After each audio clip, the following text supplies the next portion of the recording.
A very good morning to my dear viewers. Welcome to my YouTube channel. This is Professor Arun Giradi here. In today's class, we would like to explain the Indian Financial Service subject. Let us discuss the important question for 5 marks, that is features of financial service ಅಂತ ನಾವಲ್ಲಿ ಕರಿತೀವಿ. ಹಣಕಾಸಿನ ಸೇವೆಯ ಲಕ್ಷಣಗಳೇನು ಅನ್ನೋದನ್ನು ನೋಡೋಣ. So there are certain important features the financial service should have.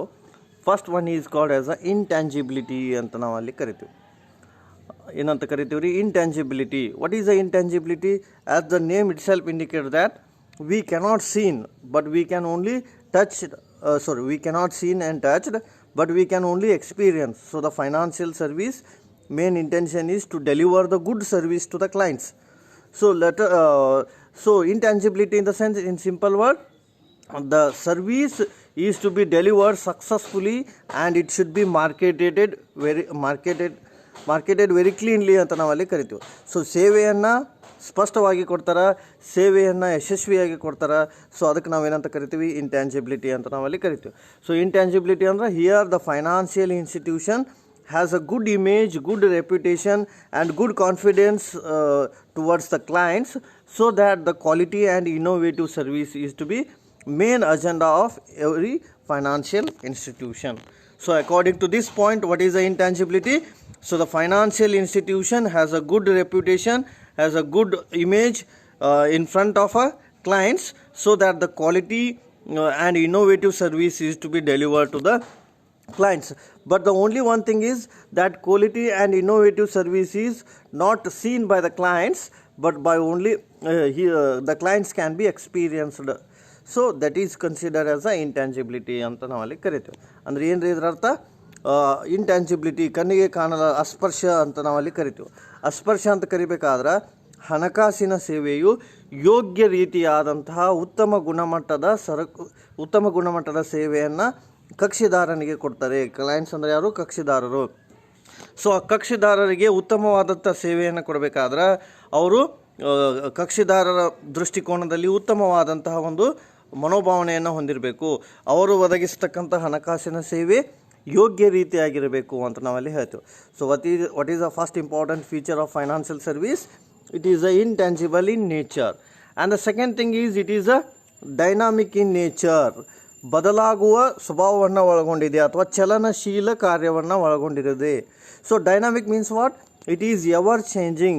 So the innovative financial service are also there because of new types of business arise nowadays, so that the financial service is in a innovative manner. So that's why it is called as a dynamic in nature. Dynamic means constantly changing, constantly redefined. So that why the constantly it is changing? Because of some socio-economic changes. So like a income level of a customer, standard living of a customer, the level of education. So as these points changes, means as these conditions changes, so the financial services also changes. For example, your income level is like a 20,000, so you can consume less qualitative commodities.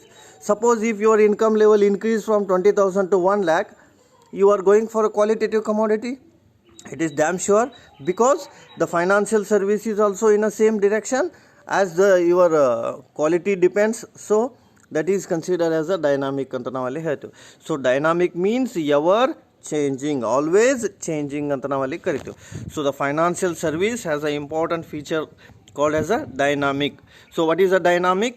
Ever changing and continuously and oftenly changing, that is considered as a dynamic ಅಂತ ನಾವಲ್ಲಿ ಹೇಳ್ತೀವಿ. So ಬದಲಾಗುವ ಸೇವೆಯನ್ನು ಒಳಗೊಂಡಿದೆ ಅಂದರೆ ಹಣಕಾಸಿನ ಸೇವೆಯ ಸ್ವರೂಪವು ಯಾವಾಗಲೂ ಬದಲಾಗುತ್ತಿರುತ್ತದೆ. ಅದಕ್ಕೆ ಮುಖ್ಯವಾದಂಥ ಕಾರಣ ಏನಪ್ಪ ಅಂದ್ರೆ ಆರ್ಥಿಕತೆಯಲ್ಲಿ ಬದಲಾಗಬಹುದು, ಆದಾಯದಲ್ಲಿ ಬದಲಾಗಬಹುದು, ವ್ಯಕ್ತಿಯ ಗುಣಮಟ್ಟದಲ್ಲಿ ಬದಲಾಗಬಹುದು, ಜೀವನ ಮಟ್ಟದಲ್ಲಿ ಬದಲಾಗಬಹುದು, ಅವರ ಎಜುಕೇಷನ್ನಲ್ಲಿ ಬದಲಾಗಬಹುದು. ಸೊ ಈ ರೀತಿ ಬದಲಾವಣೆ ಆದಂತೆ ಏನಾಗುತ್ತೆ ರೀ? ಹಣಕಾಸಿನ ಸೇವೆಯು ಕೂಡ ಏನಾಗುತ್ತೆ? ಬದಲಾವಣೆ ಆಗುತ್ತೆ. And the third important feature is customer orientation ಅಂತ ನಾವಲ್ಲಿ ಕರಿತೀವಿ. ಗ್ರಾಹಕ ಆಧಾರಿತವಾಗಿದೆ ಅಂತ. ಸೊ ವಾಟ್ ಈಸ್ ಇನ್ ಕಾರಣ? ಗ್ರಾಹಕ ಆಧಾರಿತವಾಗಿದೆ ಅಂತ. ಸೊ ಹಣಕಾಸಿನ ಸೇವೆಯ ಮುಖ್ಯ ಲಕ್ಷಣ ಅಂದರೆ ಏನ್ರಿ? ಕಸ್ಟಮರ್ ಓರಿಯೆಂಟೆಡ್ ಅಂತ ನಾವಲ್ಲಿ ಕರಿತೀವಿ.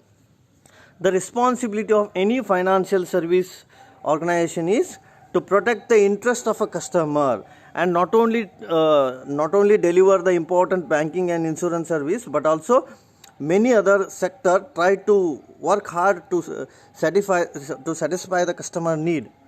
So what is the point here is the financial service always try to attract the customer, at the same time try to retain the customer, and they try to protect the interest of customer. So not only the financial service but every institution always try work hard in the sense to retain the customer. ಹಾಗಾಗಿ ಏನಂತ ಹೇಳ್ತೀವಿ ನಾವಿಲ್ಲಿ, ಹಣಕಾಸಿನ ಸೇವೆಯು ಯಾವಾಗಲೂ ಗ್ರಾಹಕರ ಆಧಾರಿತವಾಗಿದೆ. So ಗ್ರಾಹಕರು ಬಯಸಿದಂತಹ ಸೇವೆಯನ್ನು ಯಾರು ಕೊಡ್ತಾರೆ? ಹಣಕಾಸಿನ ಸೇವೆಯವರು ಕೊಡ್ತಾರೆ. For example, some customer want fixed deposit for their money, ಅಂದ್ರೆ ಬ್ಯಾಂಕ್ನವರು ಎಫ್ ಡಿ ಮಾಡ್ತಾರೆ ಅವ್ರು. Some customer want current deposit for their money. Some customer want saving deposit their for money. Like that some customer want recurring deposit their for money. ಈ ರೀತಿ ಬೇರೆ ಬೇರೆ ಗ್ರಾಹಕರು ಇರ್ತಾರೆ. ಸೊ ಆ ಗ್ರಾಹಕರ ಏನು ಬಯಸ್ತಾರ ಅದರ ಆಧಾರದ ಮೇಲೆ ಹಣಕಾಸಿನ ಸಂಸ್ಥೆಗಳು ಏನು ಮಾಡ್ತಾವೆ? ಸೇವೆಯನ್ನು ಒದಗಿಸ್ತವೆ ಅಂತ ಹೇಳ್ಬೋದು. ಸೊ ಹಣಕಾಸಿನ ಸಂಸ್ಥೆಗಳು ಒದಗಿಸುವ ಸೇವೆಯು ಗ್ರಾಹಕ ಪ್ರಾಧಾನ್ಯವಾಗಿರುತ್ತವೆ. ಅಂದರೆ ಗ್ರಾಹಕರು ಬಯಸಿದಂತಹ ಸೇವೆಯನ್ನು ಅವರು ಮುಖ್ಯವಾಗಿ ಒದಗಿಸ್ತಾರೆ ಅಂತ ನಾವಲ್ಲಿ ಹೇಳ್ತೇವೆ.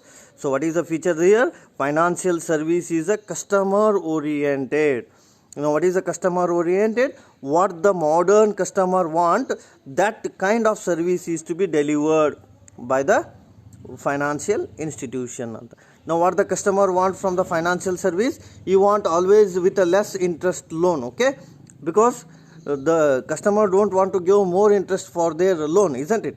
Hangage financial institutions, those which provide with a less interest, so always investor concentrate on that.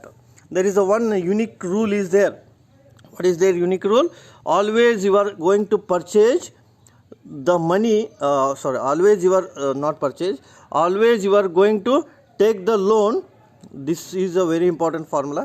Always you are going to take the loan where the interest rate is less, where the interest rate is less, and you are always try to invest the money where the interest rate is high. This is a unique rule and compulsory rule. ಅಂದ್ರೆ ಏನು ಹೇಳ್ತಾರೆ?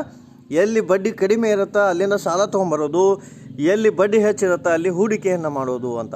ಇದು investor agenda. ಯಾಕಂದರೆ investor ಲಾಭ ಗಳಿಸ್ಬೇಕು ಅಂದ್ರೆ ಈ ಫಾರ್ಮುಲಾವ follow ಮಾಡಬೇಕು. So ಹಾಗಾಗಿ ಕಸ್ಟಮರ್ ಆಧಾರಿತವಾಗಿದೆ ಅಂತ ಹೇಳ್ಬೋದು. ಆಮೇಲೆ ಇನ್ಸೆಪರೇಬಿಲಿಟಿ, ಬೇರ್ಪಡಿಸಲಾರದ ಅಂತ ನಾವಲ್ಲಿ ಕರಿತೀವಿ. Another important feature of a financial service is it is a inseparable. Now why it is a inseparable? Because the functions of a production, supply of a service, both are carry forward at the same time. So this will be understand that financial service with their clients anta. Andra every activity go together. According to this point, what they try to say that every activity go together. For that purpose, in each stage the financial service is necessary. In each stage the finance is necessary. So that's what it is not a separable.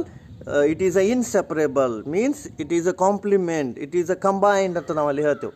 ಹಣಕಾಸಿನ ಸೇವೆ ಒದಗಿಸುವಾಗ ಹಣಕಾಸಿನ ಸೇವೆಯು ಪ್ರತಿಯೊಂದು ಚಟುವಟಿಕೆಗಳಿಗೆ ಸಂಬಂಧಿಸಿರುತ್ತದೆ. ಸಂಸ್ಥೆಯಲ್ಲಿ ನಡೆಯತಕ್ಕಂಥ ಪ್ರತಿಯೊಂದು ಚಟುವಟಿಕೆಗಳಿಗೆ ಸಂಬಂಧಿಸಿರುತ್ತದೆ. ಅದನ್ನು ಬೇರ್ಪಡಿಸೋಕೆ ಆಗಂಗಿಲ್ಲ. ಬೇರ್ಪಡಿಸೋಕಂದ್ರೆ ಯಾವ ರೀತಿ ರೀ? ಫೈನಾನ್ಷಿಯಲ್ ಸರ್ವಿಸ್ ಪ್ರೊಡಕ್ಷನಿಗೂ ಬೇಕು, ಸೇಲ್ಸ್ಗೂ ಬೇಕು, ಅಕೌಂಟ್ಸ್ಗೂ ಬೇಕು, HR ಗೂ ಬೇಕು. ಹಂಗೆ ಈ ರೀತಿ ಕ್ಲೈಂಟ್ಸನ್ನು ಆಮೇಲೆ ಸೆಲ್ಲರನ್ನು ಡಿವೈಡ್ ಮಾಡೋಕ್ಕೆ ಬರೋಂಗಿಲ್ಲ. So the financial service consider every one together ಅಂತ ನಾವಲ್ಲಿ ಹೇಳ್ಬೋದು.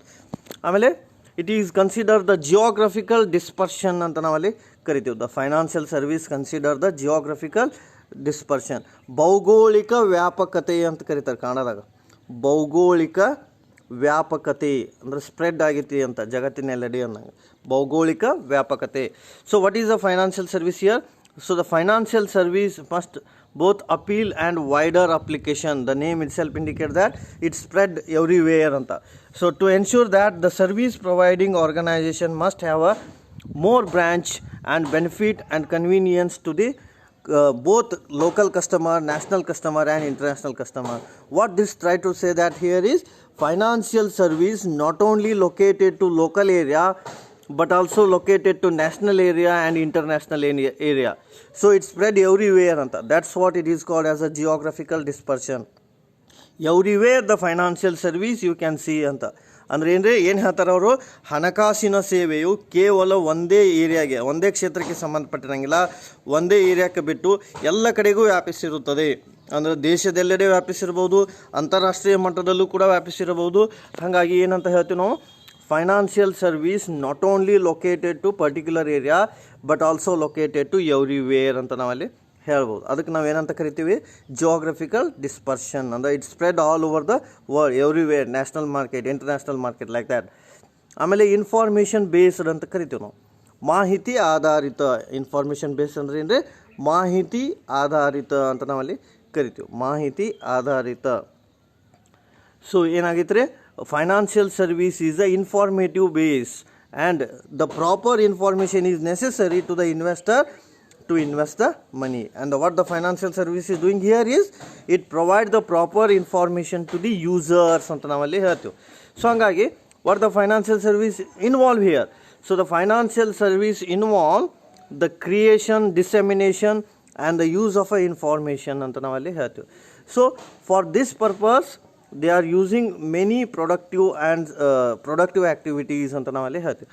So overall, so the financial service try to concentrate on more of information oriented ಅಂತ ನಾವಲ್ಲಿ ಕರಿತೀವಿ, ಮಾಹಿತಿ ಆಧಾರಿತವಾಗಿರುತ್ತದೆ ಅಂತ. And another important feature here, it is not given, involvement ಅಂತ ನಾವು ಯೂಸ್ ಮಾಡ್ಬೋದು, ಭಾಗವಹಿಸುವಿಕೆ ಅಂತ.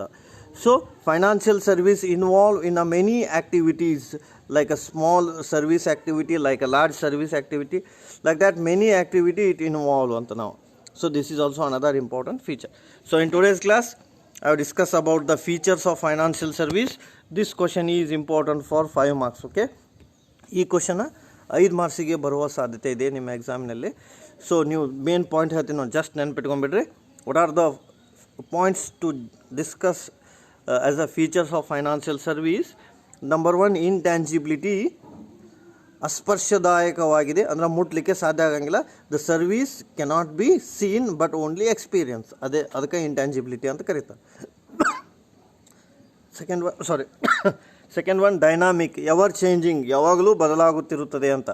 ಹಣಕಾಸಿನ ಸೇವೆ ಯಾವಾಗಲೂ ಏನಾಗ್ತಾ ಇರುತ್ತೆ, ಬದಲಾಗ್ತಾ ಇರ್ತದೆ. ಯಾಕೆ ಬದಲಾಗತ್ತೆ ಅಂದ್ರೆ ಕಂಡೀಷನ್ಸ್, ರೂಲ್ಸ್, ರೆಗ್ಯುಲೇಷನ್ ಯಾವಾಗಲೂ ಏನಾಗ್ತಾ ಇರ್ತಾವೆ, ಚೇಂಜ್ ಆಗ್ತವೆ.